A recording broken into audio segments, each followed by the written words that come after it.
बिस्मिल्लाहिर्रहमानिर्रहीम, अस्सलाम वालेकुम। ये है मैंगो कस्टर्ड, बहुत ही मज़ेदार ये मैंगो कस्टर्ड बना है।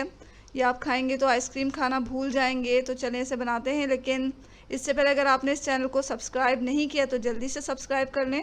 ये वीडियो अगर आपको पसंद आती है तो वीडियो के नीचे जो लाइक का बटन होता है उसे ज़रूर दबा दें।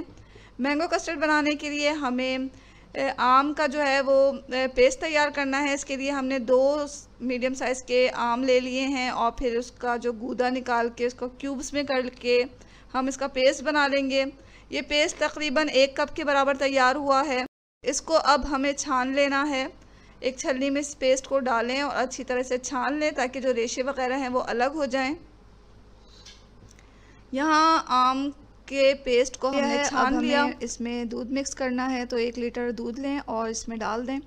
दूध को हमने थोड़ा बचा लिया है क्योंकि कॉर्नफ्लावर को दूध के साथ हमें आगे चलकर मिक्स करना होगा। दूध डाला है इसमें और अच्छी तरह से दूध और आम के पेस्ट को अच्छी तरह मिक्स कर लें। इसमें अब चीनी डालेंगे हम। आधा कप चीनी लें, इसमें डाल दें। चुटकी भर नमक डालें। अच्छी तरह तमाम चीज़ों को मिक्स कर लें। अब इसे पकाना है, तो इस पॉट को हम चूल्हे पे रखेंगे पकने के लिए। पकाने से पहले हम 1/4 कप कॉर्नफ्लावर ले रहे हैं, यानी कि 4 टेबल स्पून, और इसमें थोड़ा दूध डाल के इसे अच्छी तरह मिक्स कर लें। दूध हमें ठंडा डालना है। कॉर्नफ्लावर को दूध के साथ हमने अच्छी तरह मिक्स करके रख लिया है। आम और दूध का मिक्सचर हमने चूल्हे के ऊपर रखा और इसे पकाना शुरू किया। जब इसमें बॉयल आ जाएगा तो हम इसमें कॉर्नफ्लावर का मिक्सचर डाल देंगे। मुसलसल चमचा चलाते हुए इस आम के मिक्सचर को पकाएं और जब एक बॉयल आ जाए तो हम इसमें डालेंगे कॉर्नफ्लावर का मिक्सचर। फ्लेम को हमने मीडियम टू लो रखा हुआ है और इसी पे हम इसको पकाएंगे। ये कॉर्नफ्लावर डालकर कॉर्नफ्लावर डालें और जल्दी से इसे चलाना शुरू करें ताकि गुठलियाँ ना पड़ें। चलाते हुए इसे पकाएं यहाँ तक कि ये जो हमारा आम का जो कस्टर्ड है वो गाढ़ा हो जाए। थोड़ा हम इसे पका लेंगे। यहाँ आम का कस्टर्ड जो है थोड़ा पकाते हुए गाढ़ा हो चुका है, देख लें आप। यहाँ कस्टर्ड तैयार हो गया है, तो हम इसे चूल्हे को बंद कर देंगे और इसे ठंडा होने के लिए छोड़ेंगे।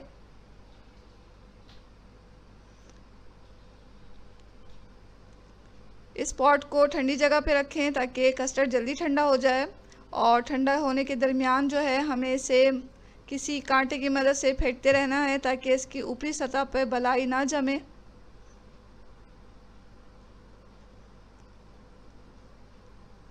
जब ये अच्छी तरह ठंडा हो गया कस्टर्ड, तो हम इसे एक प्याले में डालेंगे। आम को हमें छीलकर क्यूब्स में कर लेना है, गुठली हटा लेनी है। तो छोटे क्यूब्स में हमने आम को काटा और 2 कप के बराबर हमने ये क्यूब्स लिए हैं आम के, वो इस ठंडे कस्टर्ड में हम डाल देंगे। क्यूब्स डालकर अच्छी तरह से मिक्स कर लें।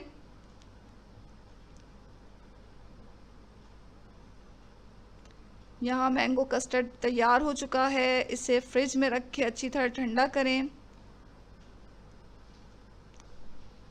फ्रिज में रखने से पहले हमें इसे किसी भी चीज़ से, पुदीने के पत्ते से या चेरी वगैरह से गार्निश कर लेना है ताकि बहुत ही अच्छा भी लगे देखने में। तो हमने इसे गार्निश किया, फ्रिज में रखा, बहुत ठंडा करें इसे और फिर इसे खाने के लिए पेश करें। तो ये मज़ेदार क्रीमी मैंगो कस्टर्ड तैयार हो चुका है। ज़रूर ट्राई करें इसे, आपको, आपकी फैमिली को ये बहुत पसंद आएगा। तो ज़रूर बनाएं इस मैंगो कस्टर्ड को और दुआओं में हमेशा याद रखें। इसके साथ ही अल्लाह हाफ़िज़।